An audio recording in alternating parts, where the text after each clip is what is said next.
just love the way you do your hair at the end. Did you talk about that before? I don't even remember it. So many moons ago. Right. Oh my goodness. But what's going on, y'all? This is your boy, Scotty by Nature TV. And Jamar 4. And we're here for another episode of the Prelude. The last time y'all saw us, we was up here with our mamas and stuff for Mother's Day. And now we here starting off hurricane season with the hurricane himself.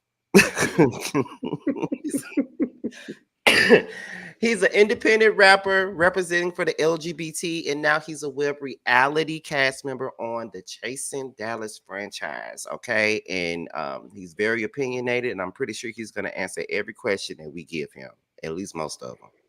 So, with that being said, let's welcome Sevn. Shit. What up, y'all? What's going on, friend? How you doing? I'm doing good. That was a very nice introduction. I like the way that sounds. I'm glad y'all ready. We gave you a good intro. You approve? I love it. Y'all ready for the smoke? I mean, I think so. I think we're ready to talk about some things. Because me and Sevn know each other at least for like a couple of years now. This is my good Judy. I love me some Sevn. Always have. Aww. So yeah, I love you. I love you. So one of the first questions that we like to ask, for those that may or may not be familiar with who you are, just tell the audience a little bit about who you are, what you do, and for those that are familiar, one interesting fact about yourself that they may not know.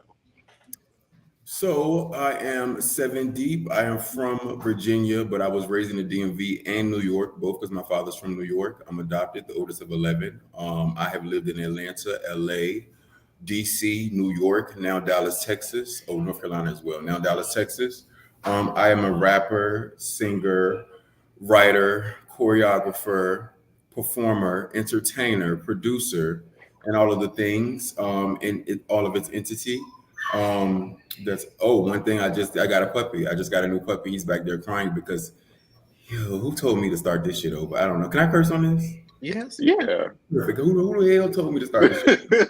I got a new puppy. His name is Six. He's a mini golden doodle, and he is my heart right now, even though he's a little bit wild and bad. But yeah. Oh my God, you called your puppy Six. That's adorable. I love that. I love that. So, with you being a Black LGBT, queer rapper, how did you navigate your queerness as a child?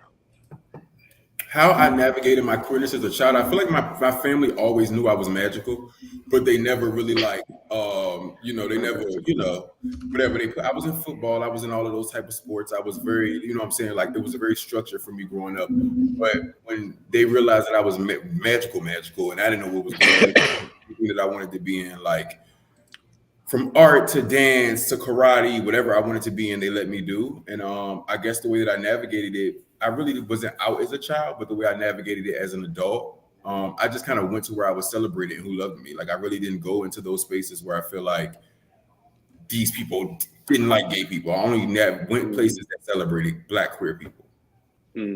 I could say that too. That's because I was watching a video earlier where they said people who are queer don't really grow up being themselves. They kind of have to have that representative to sort of navigate and find themselves in the world. So it's always interesting to hear like what people's journeys are like. I think it's always really interesting. From those experiences of you growing up queer, what would you say was one of the greatest lessons that you've learned, and who taught it to you? One of the greatest lessons just growing up, right? Like I won't even say queer because I take hand to hand because my father like really instilled. I think like I said, he knew I was gonna be magical. He was like, I gotta make sure I raise a motherfucker. Like, you know what I'm saying? So like he just really instilled in me like things like if they're not talking, you're not doing something right. My dad is from Brooklyn. So you know how Brooklyn, like Brooklyn, New York, you know what I'm saying? They are very like, look, you gotta own the room, you gotta command the room, you have to, you know what I mean? And I think one of the biggest lessons I learned is that when you touch that stage, you touch that stage. And nobody's there by chance. Nobody's there by coincidence. Everybody's there for a reason. And you make sure that you leave an impression on everybody in this room.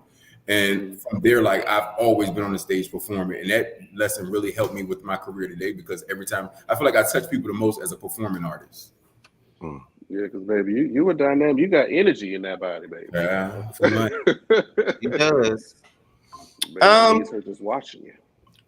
Right. Look at the videos and the dancing and the choreography in the damn videos. I be like, oh, Thank you. never do the shit. Word. But go Thank, ahead. thank you. Okay.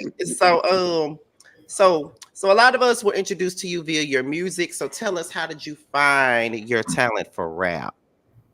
So I've always been into rapping. Again, my dad from being from Brooklyn, my mom, like they were big music heads. Like my mom was the type of person that on Sunday she was playing Mary J. Blige's whole album. My dad was playing Wu Tang and all these type. Yeah, it was real. It got real music head around my house.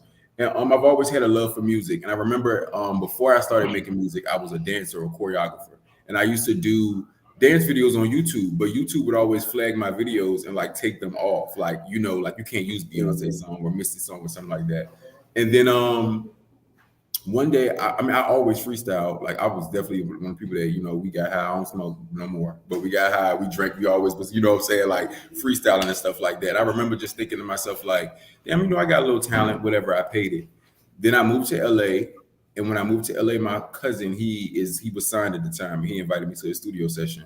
And when he invited me to the session, because he was trying to like a Warner, a real label or whatever the case is. And when I saw what he was doing, I was in there like, he ain't doing shit. Like I could do this. Like he ain't really doing nothing. I actually got better bars than him. And he's a heterosexual rapper. And I was like, I got better bars than him or whatever the case is. Don't, but did. And after that, the rest is kind of history. Like once I seen him do it in his process of making the song, like after that, it was like, oh, I'm gonna find a beat. I'm gonna fall in love with my voice. I'm gonna do this. I'm gonna go to the studio and blase, blase, blah. Okay. So if you had to choose your top 3 musical influences, who would they be and why? Little Kim first, because she didn't give a fuck. She was so sexual. She was so sexual. She was so in your face about it, and you just had to take it or leave it. That's how she was. And she was kind of more matter of fact, but she really pushed the envelope with fashion, lyrics, all of that type of stuff. So her, I would say the next one would be Kanye West, because he's the same. He's absolutely the same. So he's so super creative, super matter of fact, super. This is what I must say out of my mouth, and da da da da. And the third one will be Juicy J, because Juicy J just have a certain way of like riding the beat, and you always know it's Juicy J on the beat. If that makes sense, like you always know his tone, like, oh, bitch, that's Juicy. So 3 6 might be Juicy J.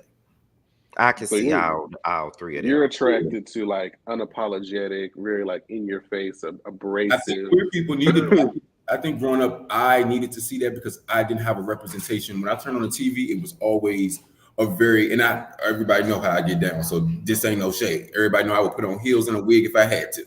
But it's like when I turned on the TV, I never seen really any masculine presenting queer black man. It's always like Baby Boy, the guy, like, what I'm saying, cute, and did it very flamboyant, and I was like, I don't really connect with that type of stuff. You know what I'm saying? So, but growing up, and it never really was, how could I say, we didn't have like sexual education when it came to queer people in school. I'm probably telling my age, like we didn't have that growing up. We all of a certain age up here. You know what I'm saying? We just man, girl, we didn't have that. So once I figured it out, and once I realized what it is that I like, and I found myself like your sexual like liberation, like that's your power.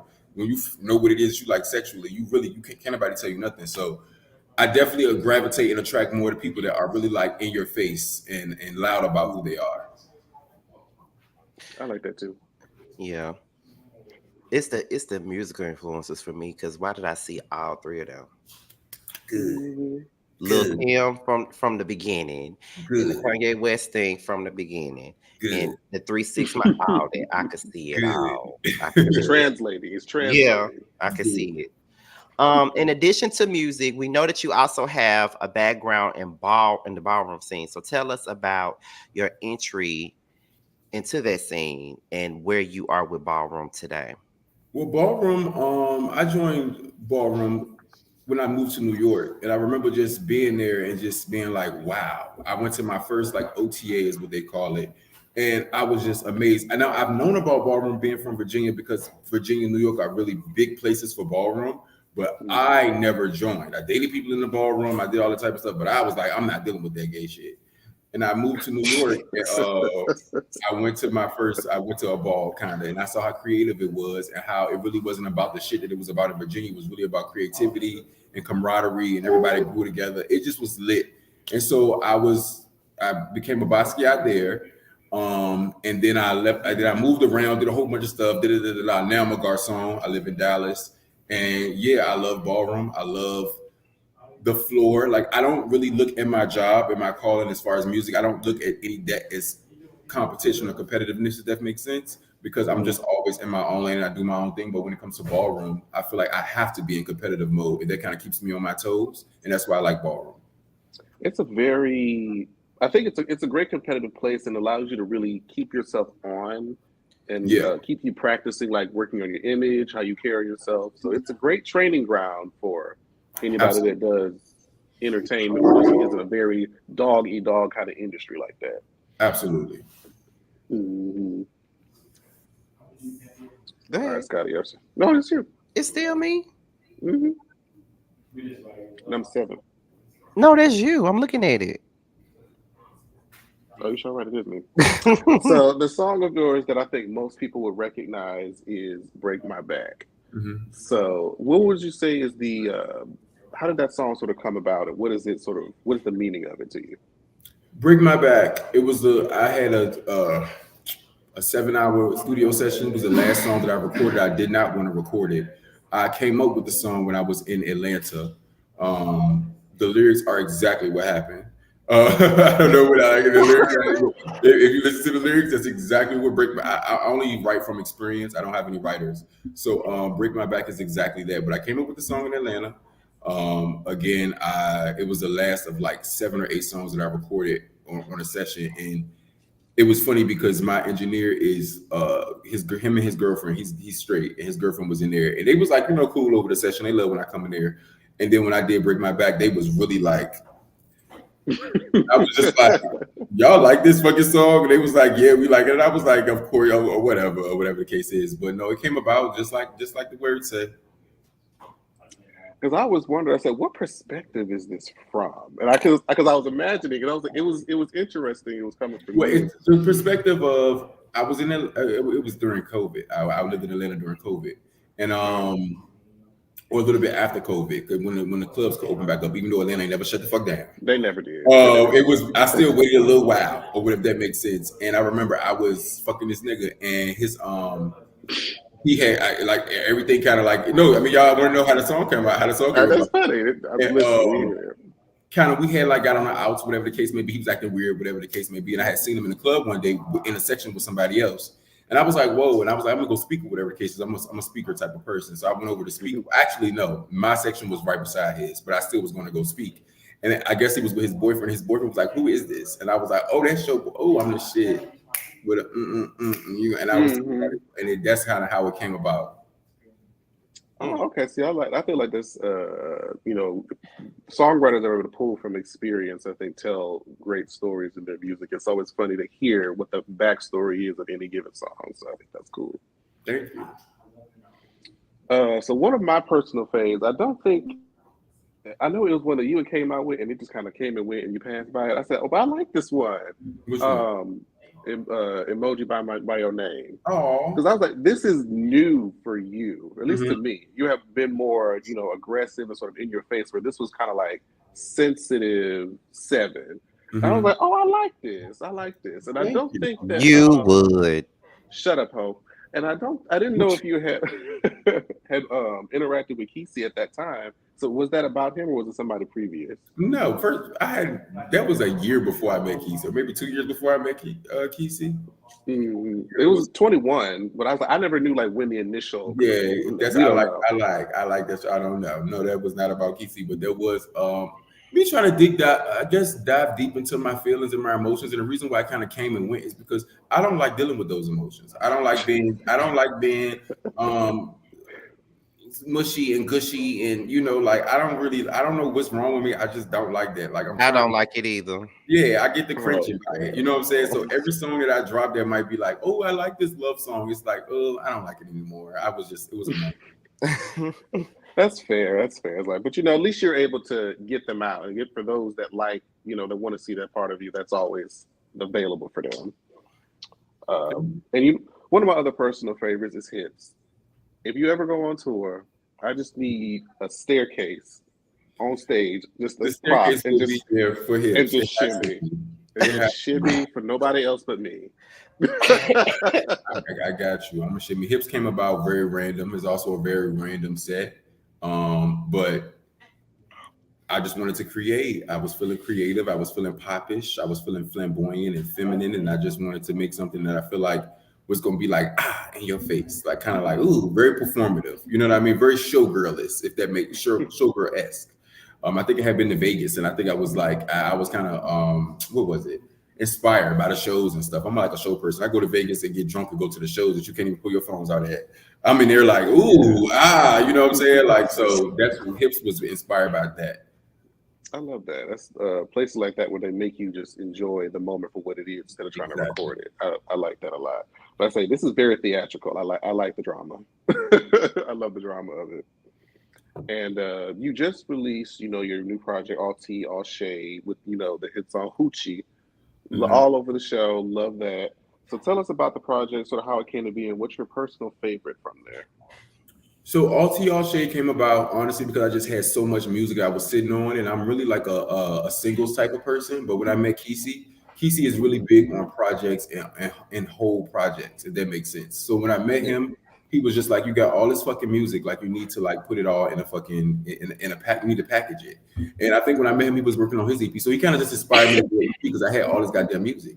And I mean, like 911, I did that song 3 years ago. Like it's songs that I had did like 2 years ago that I just was sitting on my phone, and he just was like, "You need to do this as a package." So he inspired that, and I think my favorite song from the project is going to be, I cannot pick one, but maybe if I had to pick a favorite song on that project, it would probably be "I Love You."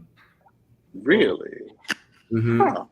Okay. And I will only say "I Love You" because that was the hardest one to record. I was literally crying in the studio when I recorded that, and those vocals those are tears coming down from my eyes because I didn't want to do it.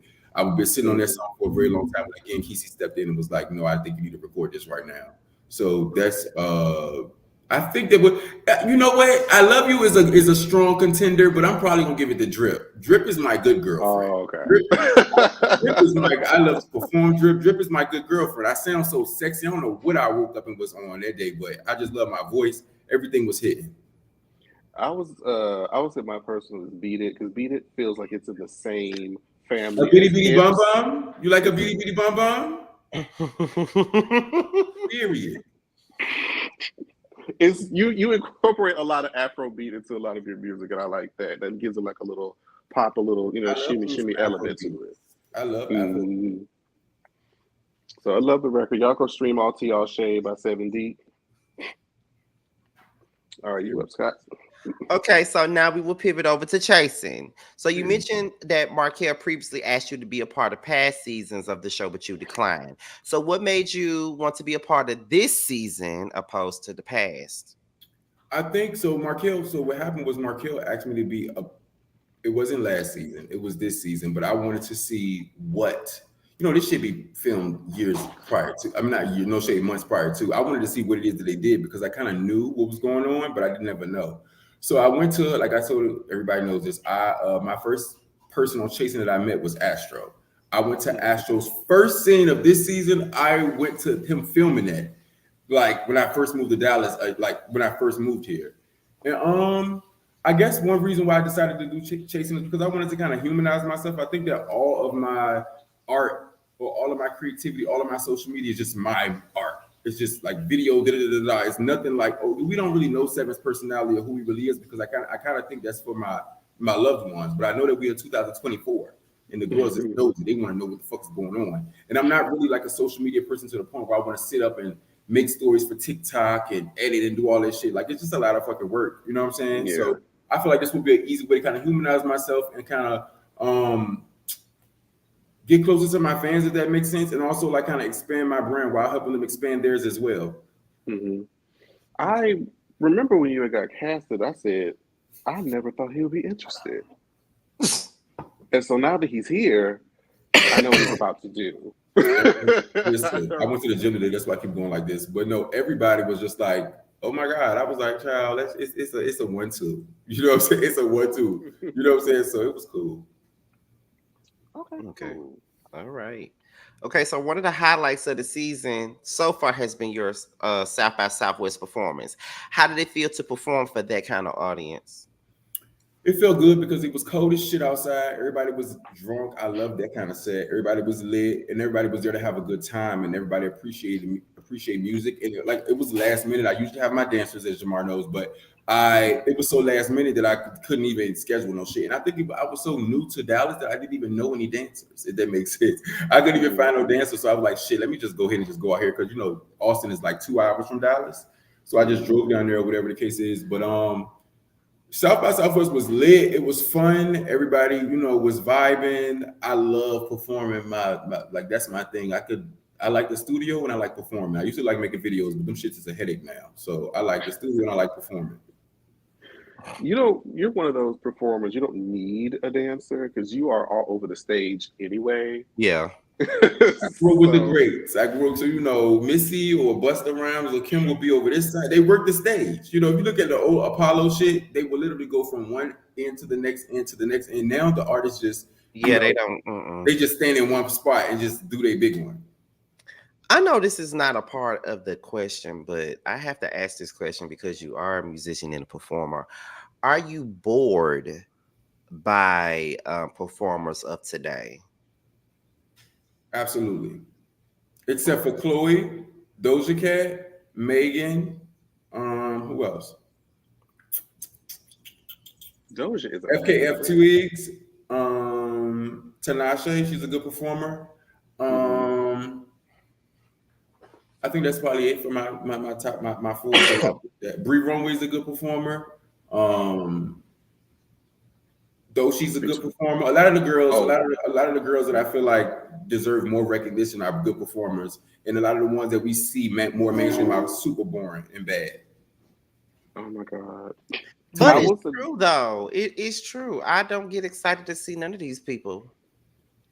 I mean, the ones that I've known to be good are always going to be good, but the people that you said, like Doja and Doechii, crazy, insane. Always very intentional. Always very in pocket. Always know exactly where they need to be, how they need to be there. The looks are always on. Like it's always. It gets me excited, like back in the day. Mm-hmm. I feel that way about Megan. I feel that way about Megan. She gives a great performance too. Same. She gives great visuals too. Love that. Yeah, she does. As a matter of fact, because let's not. But yeah, she does. Great. Oh my god! You know how I feel about my Megan now. I love my Meg now. Mm-hmm. So let's move on to one of your first encounters with the group. I guess we get into the mess now. Okay. So you arrive at Astro's B-Day party and Jeff asked about the status of you and Kesey's relationship, and it made you visibly upset. Yeah. Do you think you would have reacted any differently if you guys had at least one chance to talk one-on-one to get to know each other before trying to ask a question like that? Absolutely. I think that only because you guys seen how it was, but I'm gonna tell you how it was from my perspective. You're coming in already and there's already tension, so you know what the fuck going on. You're already on defense mode anyway, right? You coming in already tension and you like, okay, I'm on defense mode because I don't know none of these hoes. Let's keep it like I don't know none of these hoes. One person I know is my man and a couple of other people, but I don't really know nobody. You know what I'm saying? So I think that if he would have asked it in a different way or a different time, yeah. But your first interaction, I don't. You know what I'm saying? This is me and your first time talking. I'm not gonna ask you what the fuck the status of you. I don't even know if you got a relationship. You understand? And I understand this. People say it's good TV, it makes good TV, whatever. It's still good TV can still mean it's fucking annoying. So good TV can still mean it's fucking annoying, and people don't realize that. But yeah. That's true. I could definitely see, the perspective of because I'm being an introverted person. It's like I don't really want to put myself out there like that with people that I'm unfamiliar with. So when you come, I'm like, that might be your first, reaction is just a little bit of, friction, a little bit of that. I'm like, wait, yeah, I understand the intentions were good, but hold on, yeah, warm me up first. And I don't think the intentions. That's another thing. I don't think the intentions were good. I don't think the intentions are ever good when it comes from that side. You didn't want to. You weren't asking me if I was Kesey's manager because you wanted me to manage you, or you wanted to work with him, or whatever the case is. You wanted another soundbite because you didn't have anything else going on. and also you didn't have any, and y'all had to carry that storyline from last year. Oh yeah, it's one of those. We about to have one of those. So yeah, you wanted to carry that on because y'all really don't care who is his manager. You really don't care. You really don't. You just don't have anything going on. Well, you know what? I get what he's saying because Damn. Does it make sense to you guys? Would it make sense for another artist to ask you something like that?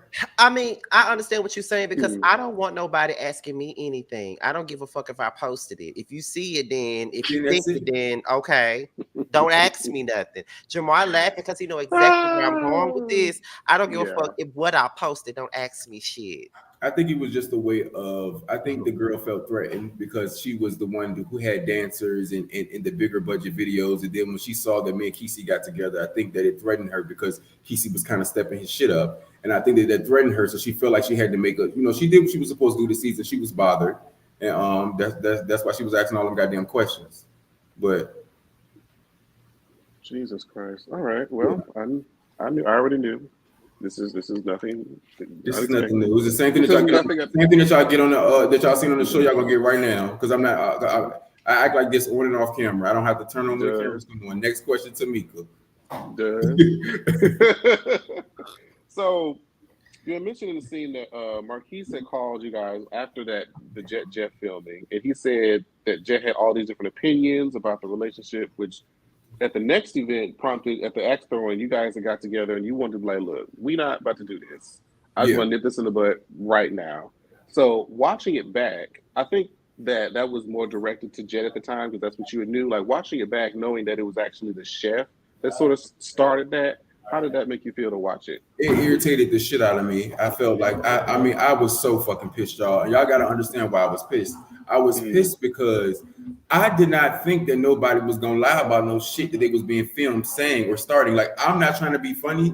I'm new to him. I'm new to the chasing thing. I think that if you know that you're going to be filmed saying these things, you're telling me the truth. I don't even think I have to fact check because what dumbass would say something on camera and then come back to me and Kesey and then like switch up how it happened. If that kind of makes sense. You know what I mean? So it didn't feel good. Looking back, I do wish that me and Jet at that moment could have had our own conversation on the side, and I would have actually been open to hear what he was saying. But I'm an Aries. Once I kind of like go off on a tangent, bitch, you just like leave him alone.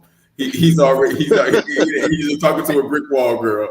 Like he's not going to hear anything you're talking about. So that I think that was a prime example of that happening.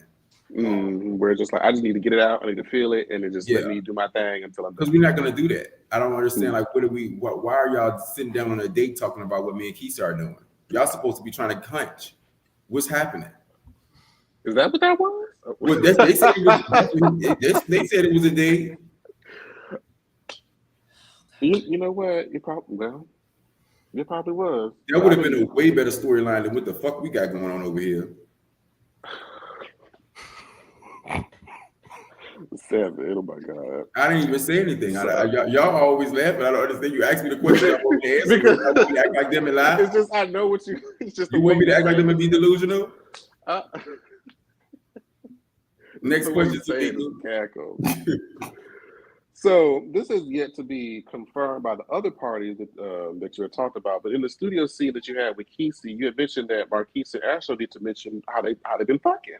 Yeah. So did they say that to you, or did they ever say that? They said it to Kesey, and I was on the phone because I was pillow talking with my nigga. They were fucking. They were fucking. I said it in the show. Yeah. I was about to say I couldn't find if they ever confirmed it or not. They couldn't confirm it because Ashley had 3 niggas at his party that he was fucking on. So that's why they couldn't confirm it. Oh. Because I was like, why? Because it feels like we all knew, but they just kept denying. I'm like, okay, so am I crazy? I'm not gonna lie to these people. So y'all not gonna make me look crazy. I'm sorry. I'm sorry. If I'm the villain, let's do it. If I'm the villain, let's do it. I love being the villain. Next question to me. I'm screaming. So now that we've arrived at the cast trip, the one question that was on everybody's mind when you got there. We on the cash trip already? Yes. Because I knew you had only a certain amount of time. So I'm like, let me come go on. right get through this one real quick. Right through. So now we arrive at the cash trip. What everybody wanted to know where Kesey was. You shocked the group by announcing that the breakup. And so something interesting that you said was, when you were explaining that you never, go back. You're like a one in a lifetime. If it's one and done, it's due. So what was it about this relationship that made you want to go against that principle? The person I was with, I never actually met a person that I felt like that I was. Y'all, that was good how y'all segue into that. No, but I just feel like I've never been, Jamar. You've been following me for a long time. I've never really been with anybody who I felt like was worth it, or worth going back, or worth the bullshit, or worth getting through things, or worth being tested. Like I've never been with anybody like that besides Kesey. To be completely honest with you, and I think it's so crazy that I felt like before I was cringing for this fucking like these two last episodes to air, but then I was just like, y'all. I haven't watched like the last one because I've been super busy. But I was on the phone with Kesey the whole time. He was talking me through the shit. You know what I'm saying? Like after we had finished arguing and shit like that, we had came right back around like two crazy people. And was on the phone like, what, it's all right. You know what I'm saying? Everything will be okay. And I think that it just all depends on the person. You can't give every person you date all of you, because then, you know what I'm saying, like you'll have nothing left for yourself, if that makes sense. You know what I mean? And I feel like that I had never met someone who I felt like was worth the bullshit and worth the drama and worth, going on this show and being judged by thousands of people, and we don't give a fuck about it. You know what I'm saying? Like, I feel like that. I feel like I'm with the person that I would do that with, and I would do it again if I had to. I love that. I see y'all bring out different parts of each other, and I think that what makes a healthy relationship work. So shout out to y'all. I agree with that. I agree with that. Okay. So the part of episode 8 that everybody's talking about is when Astro and Jeff started that whole step up your bars debate once again, and you stepped in making a comment about being the head honcho of the group, to which Jed took offense. It sparked a debate about chart success and longevity and led to you mentoring. And you believe Jed had mentioning you believe that Jed had a level of privilege in hip hop due to his skin color, and used the now infamous hip hop is black. I know the drinks were flowing at this point, but are you able to elaborate further on those feelings you were having during that debate? Absolutely. So I think what you guys saying was 6 minutes of a 40-minute conversation cut down. So I want y'all to, and on top of that, we had just had the same conversation before that. Like we had literally just had the conversation. Me, Jet, and Astro had just had the conversation before that, but Markel was not there.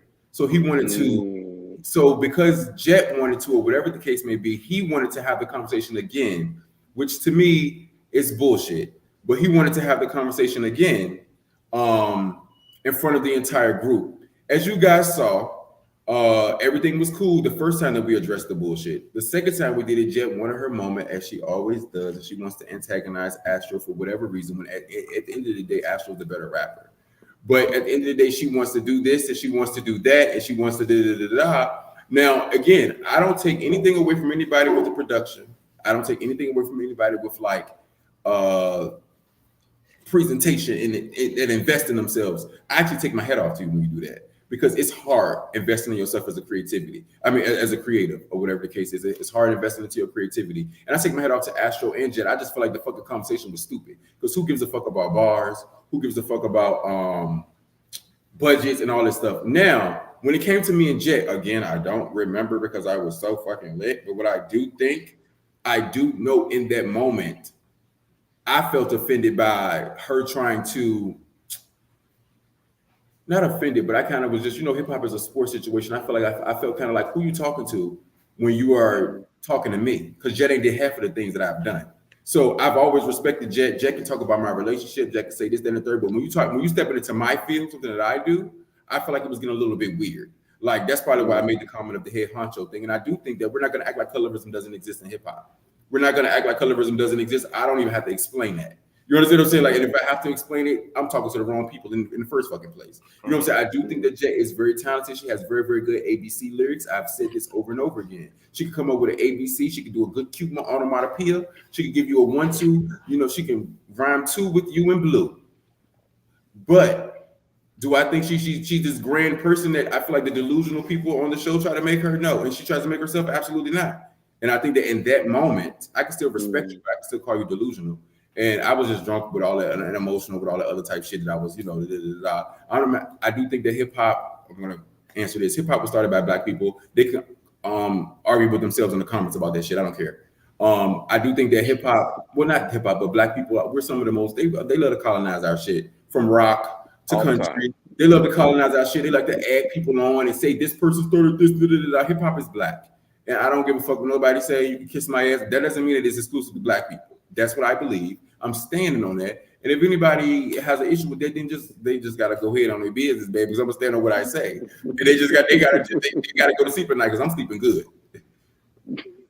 I mean, yeah, you're right. I think because I remember in our panel discussion, I was kind of wondering y'all had the discussion, you, Astro, and Jet in that separate room away from everybody, and then they had squashed it. I thought the whole bar thing there, and then I was come back. irritated. I'm not gonna lie, I was irritated. I was irritated that we just filmed this. We just filmed this, but Markel wanted Jet to have his moment because I guess Jet didn't because he even asked me why can't you on one of my green screen things. He even asked me why can't you just see Jet being Jet feelings. Bitch, this is hip hop. I don't know what the fuck that even means. Like you didn't ask Astro about his feelings. You didn't ask me about my feelings, but I don't know if it's colorism because I don't want to say that because when I say that the dog get canceled. But we got to worry about his feelings was being hurt because Astro said he should step his bars up. Bitch, this is rap. I didn't say it. Astro said it. Why are you asking me? You know what I'm saying? I knew what Astro was trying to say, and I think that Jet took it more personally. And the communication kind of got construed, but everybody, I felt like there was some context missing, and I'm glad you had mentioned that between the transition of the longevity, the chart success, and then we got talking about colorism. So I think because there was a conversation that led to that, that was the missing part that I think the audience didn't get. So we're kind of like, wait, how do we get from A to B? Yeah, because he just cut it because he needed his crazy moment so he can get his views and his clicks because he had the biggest artist that he's ever had on his goddamn show, so he just needed to do that. But yeah, that's how that happened. It really went from we was talking about longevity, this and the third, and then he said something to go off the rail, and I just went off the rail with his ass. Place to begin some super prizes. Okay, well, so the very next day, you guys are out on the maze.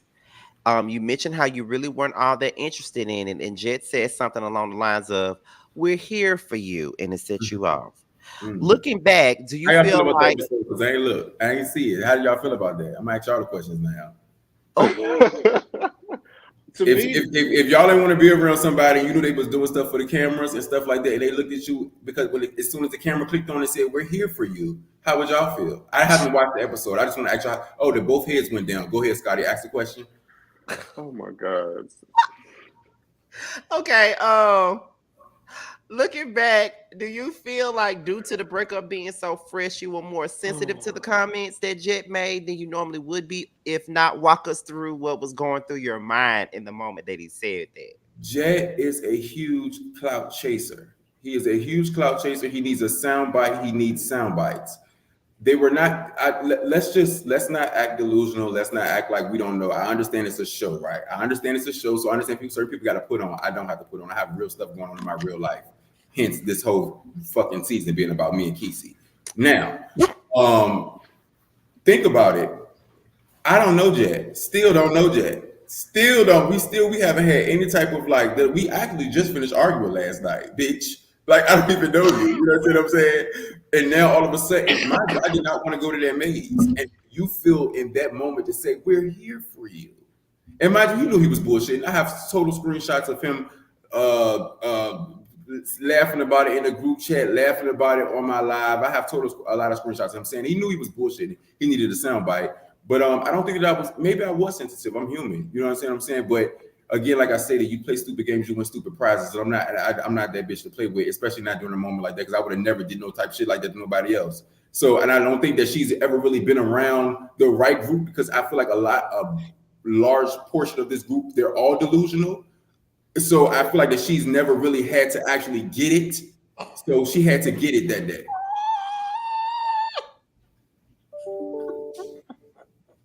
Baby. I ain't even saying nothing wrong. That's crazy. Y'all act like I'm not saying that they're wrong.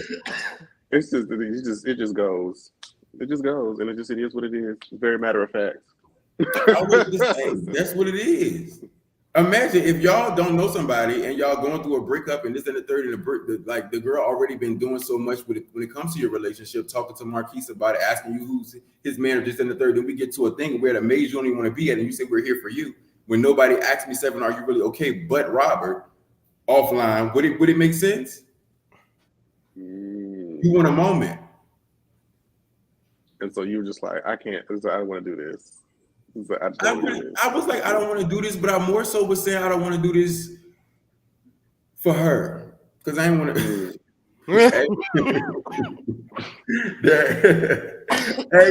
Because the thing about it is, she caught me at like a 6. Y'all didn't even see 7 at a 10.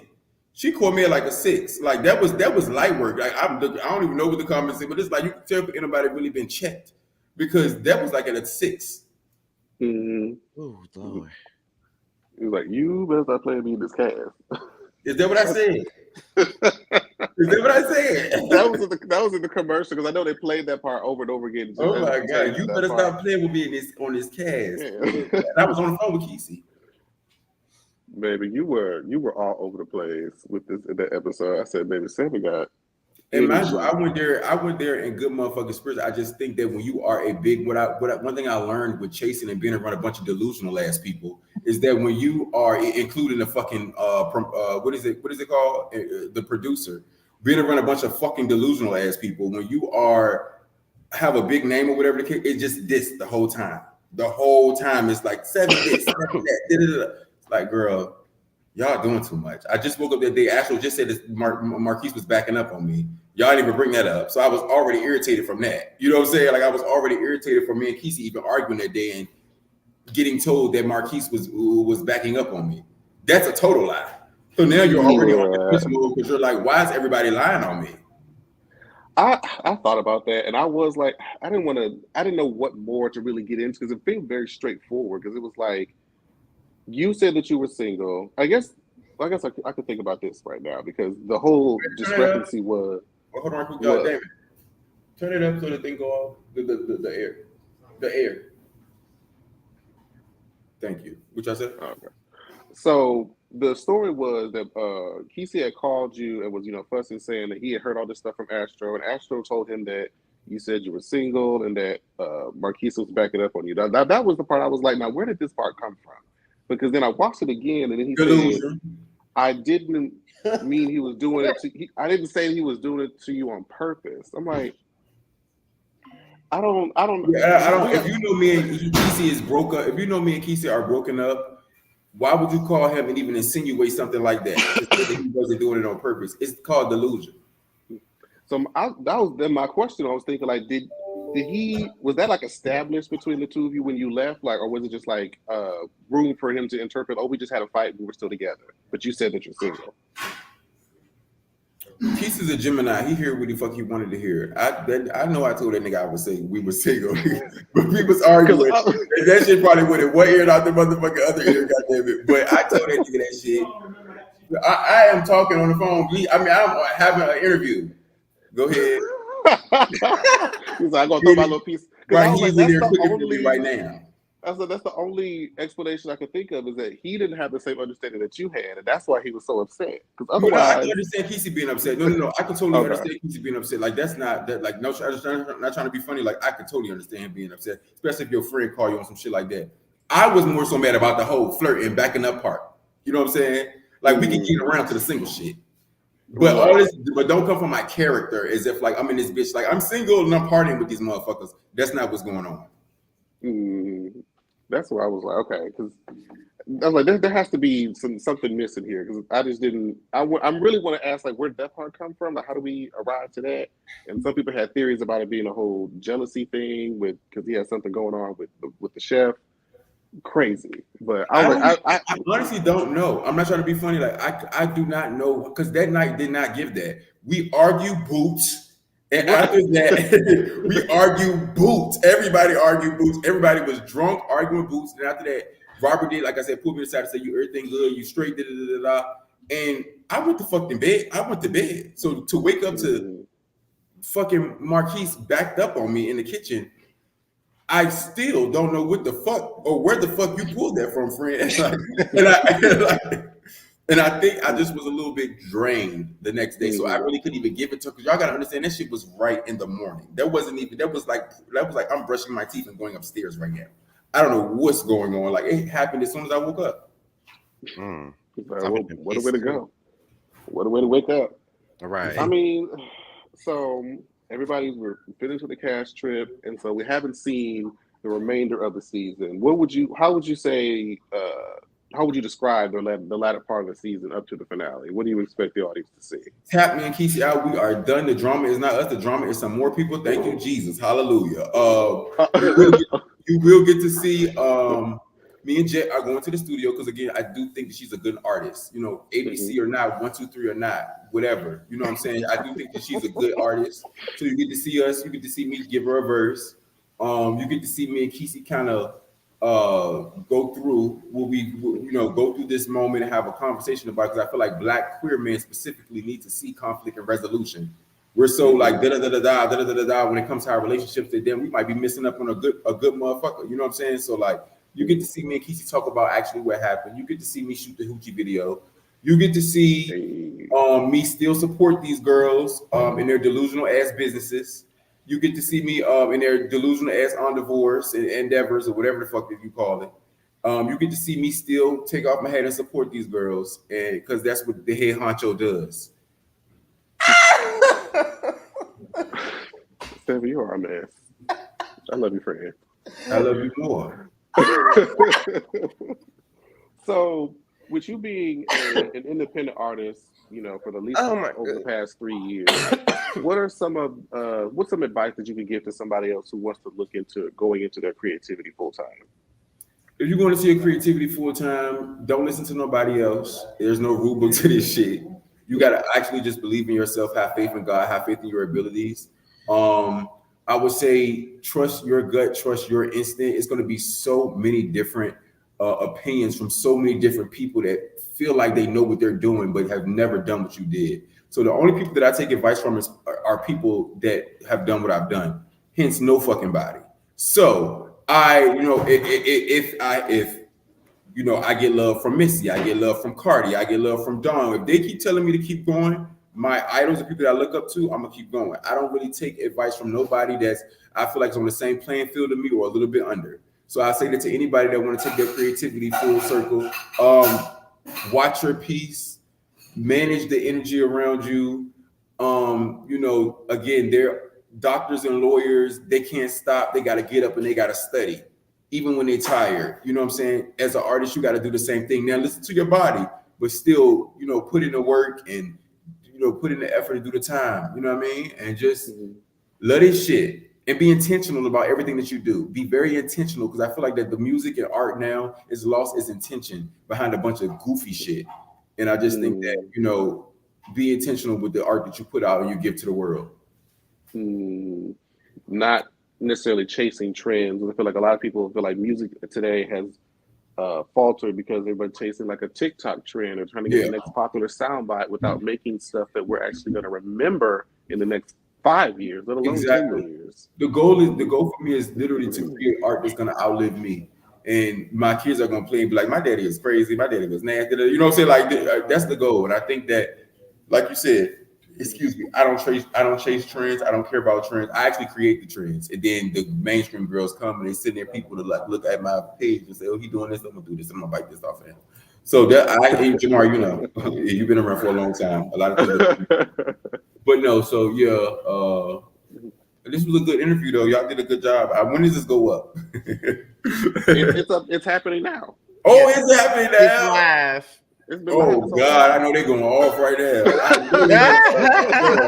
I know they in the comments like, we can't stand him. He's so fucking arrogant. Yes, I am. He's so cocky. Yes, I am. That's very him. And right. We wish he wasn't with Kesey. Kesey's in there making chicken wings for me right now. Next question, Tamika.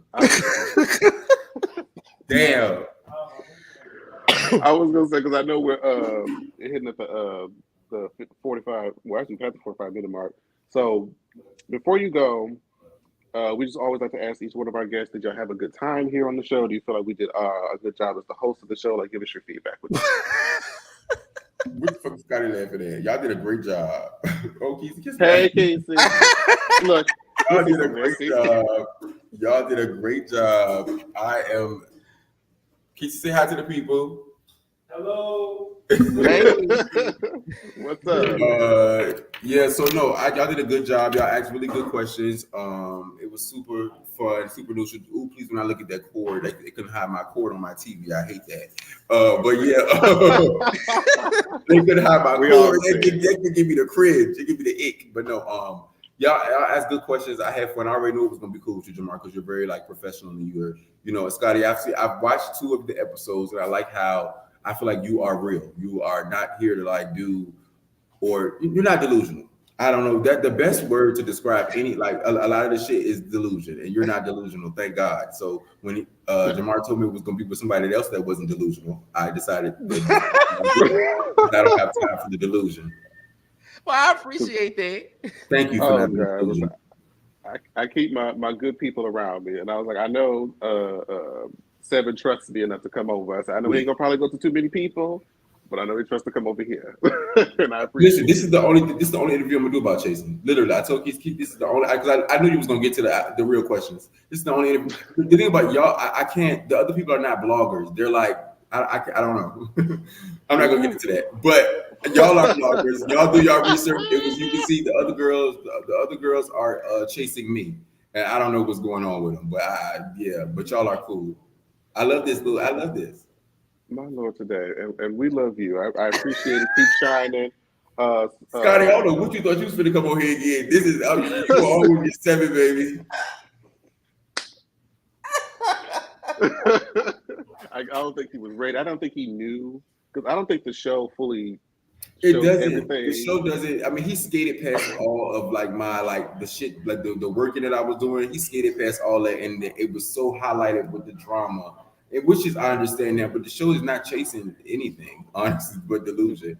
But yeah, so it's cool though. It's cool. But no, this is me. This is how I am. I'm that friend that's gonna have your back and beat And we everybody love ass it. for you.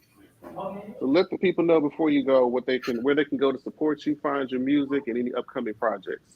All right, so I am booked in Tampa, Florida next Friday. I'm booked in New York that following Monday. I'm booked in Chicago in July. Just follow me. I have a lot of bookings. I do this full time. I'm. Let me just not be shady, girl, because the Casamigos about to eat me up real quick. But I do this full time. The girls that love me, and they celebrate me, and I have created a wonderful living off of it. And yeah, so just keep following me. I'll be dropping shows. Um, I don't have no new projects coming up, but I got new videos coming out. And I'm just enjoying this journey. I'm in a really, really good safe space in life right now, and I'm really, really happy with my life and everything that's going on. So you're gonna see that in my creativity. When I'm happy, I just push out art. You know what I'm saying? So more and more art gonna come, but I'm really booked. I think Juneteenth weekend, which is next weekend, I'm booked to perform 3 or 4 times. So in 3 different states. So yeah, it's just a big bag. Be a So big one. Be thank a you. I big one. I'm proud of you. appreciate you guys for having this. And this is like I said, the last thing. Don't ask me nothing else, y'all. If y'all see it, this is it. Y'all got y'all answers, and I said what I said, and I meant it. Okay. Oh my God. Well, we appreciate exclusive. you gracing us with your presence, and you are free to go and eat your chicken wings. Bye, y'all. Bye, y'all. Enjoy your event. Let me see. Hold on. Wait a minute. Oh, there it is. Okay. Well, you guys, that was the interview with Sevn Deep. Now, I know some of y'all are like, well, y'all forgot that. We didn't forget to ask anything. We only had a specific amount of time. That's why the interview got pushed up in the first place. Okay. Right. Because they were holding an event at this house, and he was like, I didn't want to rush it to only be like 30 minutes. So he's like, if I could push it back an hour, we can at least get past 45 minutes up to an hour. So I was like, let me try to trim the fat because we could have went. Yeah, because we only had 18 places. questions this time. We normally have a good 20 some. So that's why we didn't go past 18. That's why we didn't do like the one word with the cast, because I would have loved to do that, because I want to know. I feel like you already did. Everybody was gonna be delusional. I feel like you kind of already did. Everybody was. But I was like, let me try to get to the key stuff out there so that we can cover the main bases before he decided to get cut off. So I tried to do the best I could. But yeah, I know I said there was a lot of people that had extra questions. I was like, let me try to Yeah, work we with what I got. normally, y'all know how we normally do. We normally give about 20 some questions, and then we let y'all ask y'all questions in the chat, and we put it on the screen, and then we leave up out of here. That's normally what we do, but we only had just a limited amount of time in order to do that, so that's why we did it the way that we did it. So this is like the second person that we have interviewed this season. We did Sean, and then we did Sean first, and I think Right. Sevn. Feel like there was somebody. Did we not do another person? No, we didn't. It's just been Sevn and Sean. We haven't talked to anybody else. I don't know why I thought we did a third person. I know you wanted. I know you said that Marquise said that he would do one. I don't know if he is at this point. I know Marquise. Hopefully I'm gonna try to get Jet up here. I'm sure Jet don't mind because he want to come up on the panel too. I mean, maybe I don't know. We'll see whichever. I'll let Jet decide. He can do both. Let's make it clear. He can do both if he want to. You gotta make that clear. He can, but then you got to double dip, and then it's gonna be a lot of the same things. I would, if he does, I would wait. Just hear me out here. We don't have to ask him shit on that panel. The rest of them can do that. Yeah, it would really not be about us. Yeah, they can. It would really not be about us. They can do it. Carl, Jeremy, Teacher, they can do it. But I'm gonna let him have the option.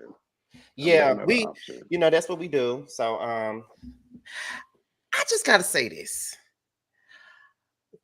And then we're gonna be getting up out of here because we all gotta watch Harvey on the channel because he's doing an interview with YB tonight. So I got to tune in for that.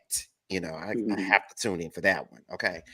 However, Jamar, I have to say this. I love the fact that the web series people do be giving us our flowers every time they come up here. It's never. People are always willing to speak with us all the time.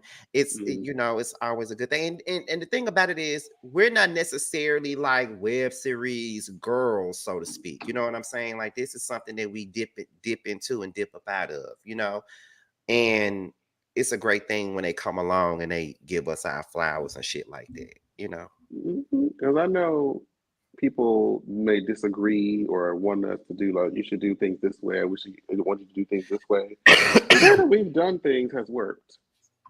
Absolutely. And is working. And as you can see, there's like a lot of people would not really be interested in talking about whatever their story is, if they feel like it's in a hostile, if they feel like you're messy, or if they don't really feel like you're credible or trustworthy. So like that's why I like creating this sort of safe space here. Because if you create the safe space, they'll tell you the things. As he said tonight, he said a whole bunch of shit. He did. So I feel like there's power in that. And it's like I know y'all just trust us. Trust it. We trust the process. We know what we're doing. Yeah, hopefully one day we could venture out and do the shit in person one day.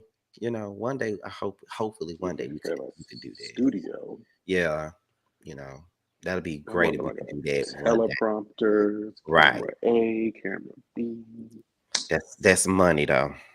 And lots of it, which is not flowing right now. I mean, but like you said, the way we've been doing shit, it does work for us. I mean, listen. Hi, Candy Birds. Hi, Sweet Tea from Married to Medicine. Hi, y'all. Okay, look. Hi, Latrice. Hi, Antoinette. The lady from I Love Marriage Huntsville that you did, I think a couple years back. Miss Wanda and Kiki. Hey y'all. Mm-hmm.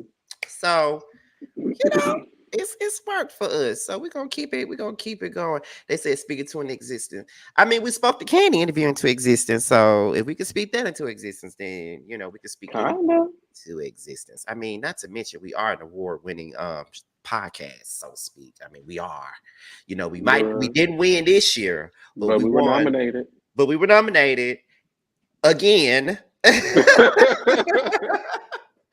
And we won the very first podcast award for Boss Babe. We were the first ones to win it. So shout out to us. We still an award-winning podcast, honey. Still. Okay. So who's to say that we won't, let me see. I just watched the video where Josiah spoke both of those into it. You know what he did? He said we would interview Candy. He said that. We got friends that speak life into us, honey. We do. Mm-hmm. But Absolutely. is there anything else? Somebody's but she used to be my coworker, Tashika. She said, I bet y'all can get sponsors, honey. I hope so. I mean, people be emailing me all the time, but that shit be looking like it's fake.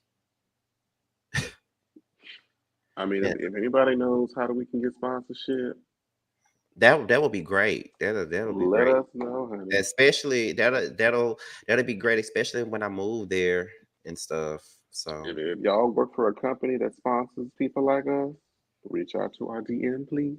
Please. Please. Okay. Please. But but before we get up out of here, like I said, excuse me, we're gonna do, I know we haven't really been like doing a lot with the prelude because we've been so busy with the chasing panel and stuff. We doing that every damn week, and then we got the after dark to go with it, and then when chasing is off air, we talking about other shit. So it's a lot, but we are I know Jamar was interested in like doing, this was a while ago, but I feel like now we could really dive into it. But I know Jamar was interested in doing interviews with like past cast members from Bad Girls Club and shit like that. We was talking about doing that and things like that. That would be fun. If I even remember half of them hoes at this point. I remember everybody. I do. Or okay, I remember them, but out of those of which I remember, who do I actually want to talk to? Who would you want to talk to? Because I know who I would want to talk to. So I don't know if you want me to answer first or not. I would be interested to talk to Rocky. I would be interested to talk to you know what? I want to talk to Shelly. Shelly. I want to talk to Shelly, bitch. What you want to talk to her for? I need to know what made you think it was a good idea to fuck with that lady contacts. What made you think that once Scotty found out that you done messed with her contacts, that she was not gonna dot your eye? I know exactly who the. But who would you want to talk to? Stassi. Stassi. Tierra. Judy. Megan. Yeah. Megan. Erica. I don't understand.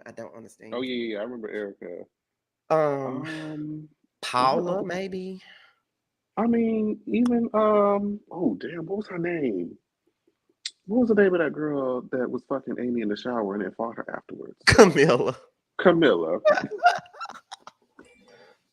Baby, that's some shit. I saw that it's been at least a decade and I have just never gotten over that.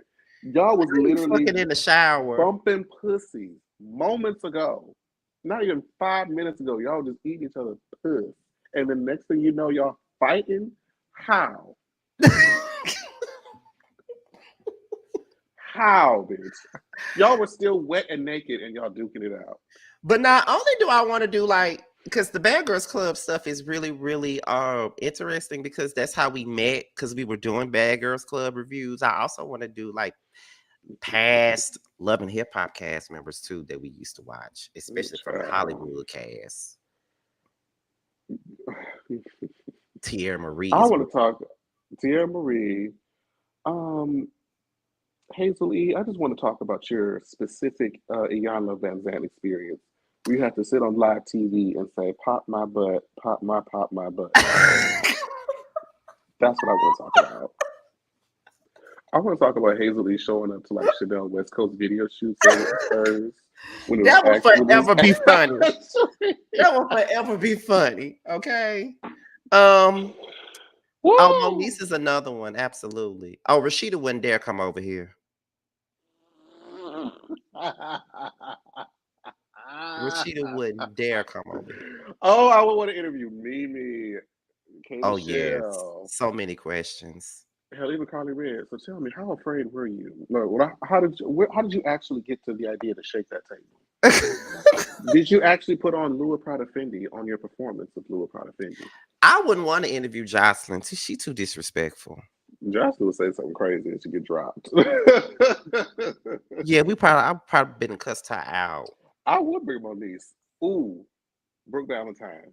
Oh yes. Now, why was you so messy during season 5? Like, why you just didn't give a fudge? Just was being messy off the rip. I enjoyed every moment, Yes. If you but wasn't I on was a just like, God season, damn. if you wasn't on a season, it would have been a bar.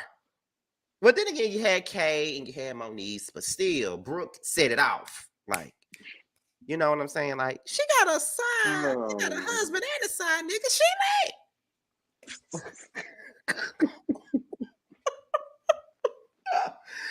Javiana Brooke calling was out so many funny. names. He Brooke said was get hilarious. BGC 5. Kristen was a little, well, really everybody on BGC5 was a little crazy. Very. Kristen and Brandy specifically. I love Nuts. Brandy. Nuts.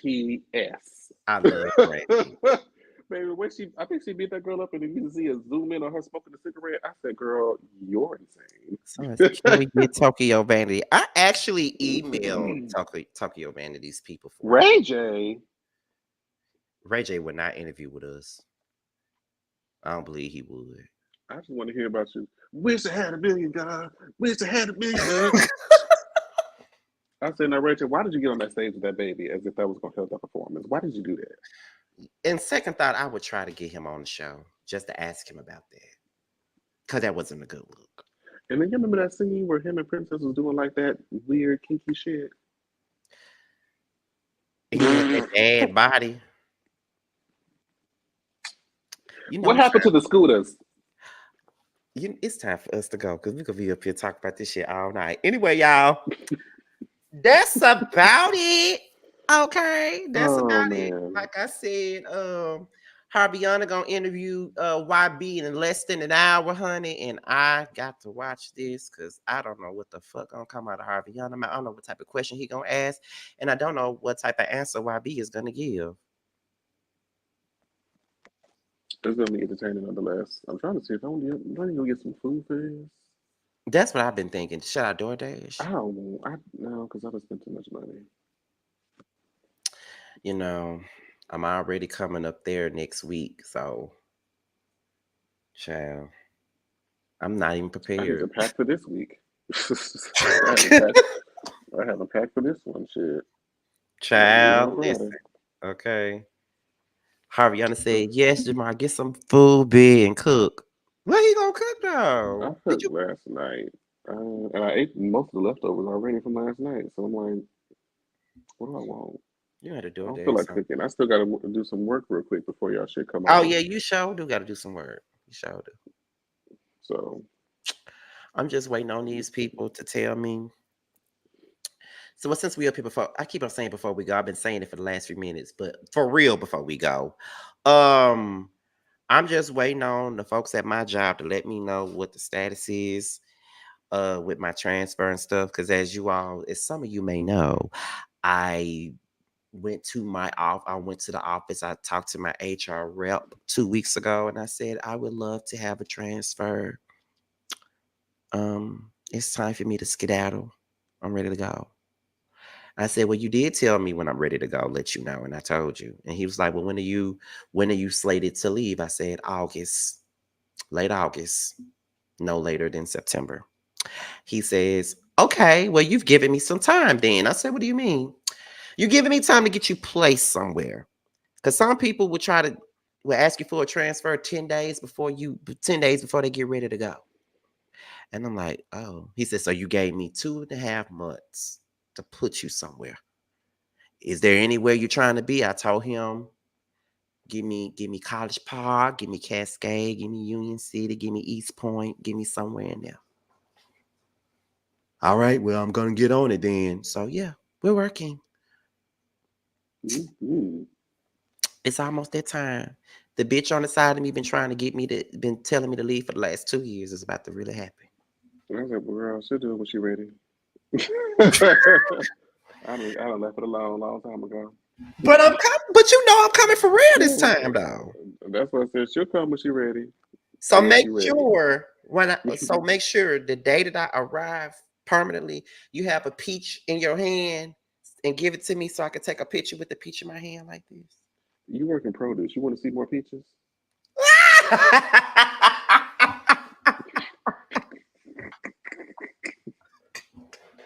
You want to see more fruit peach?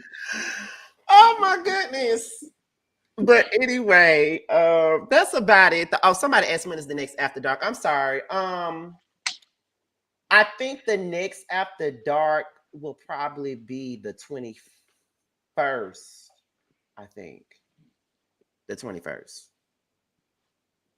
Because Jeremy won't, just to let y'all know, Jeremy won't be able to do the panel Thursday or next Thursday. So he'll be gone for 2 weeks. I won't be able to do it this week either. Oh yeah, because you leaving. Well, there's that, and then that same night, it's Dominic's birthday, and he's having a dinner. Mm-hmm. And he's been to all of my birthday dinners, so I gotta. You can't miss that one. You can't miss so that I gotta go to one. Yeah, he was even at my birthday dinner, so you know. So I gotta make sure I'm there. So Jamar nor Jeremy will be here Thursday. It's probably just gonna be me, Jeremy, Carl, and Tramiel, possibly Bando, because he said he would do it. He would sit in Jeremy's spot both weeks if he's able to. So oh, Nikki talking about you need my services, Scotty. Lord have mercy, not Nikki. I want to cause chaos. I might just bring Nikki up there. It'll just be like one of our group conversations. That's what it's gonna be. Hold on, Scotty. You need to set up a meet and greet in October or November for your people. I said that. I did say that. But nothing big though. I don't want to embarrass myself. Like, we just gonna come. We just gonna say we're gonna be somewhere, and y'all just show up or not. Right. We're gonna go. let's go to Blaze. I rent the room. I pay for the little private room they got at Blaze. Me and Jamar want to go back anyway. Let's go to Blaze. Not. Oh my God. Tell them to come with an opinion. Not too much, nah.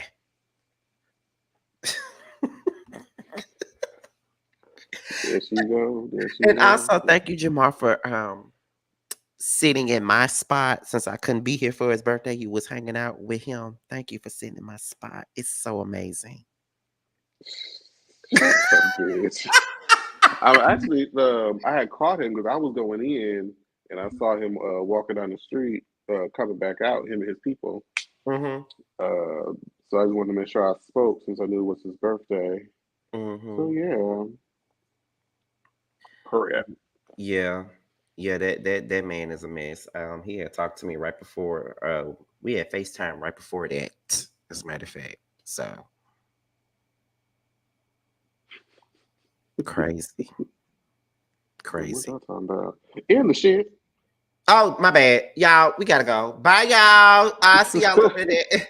I see y'all over there at Harviana's place tonight. I'm gonna share the link on my community wall so y'all can know exactly what I'm talking about. Me and Jamar out of here, and I will see you guys on Thursday for the Chasing panel. And that's about it, y'all. Bye.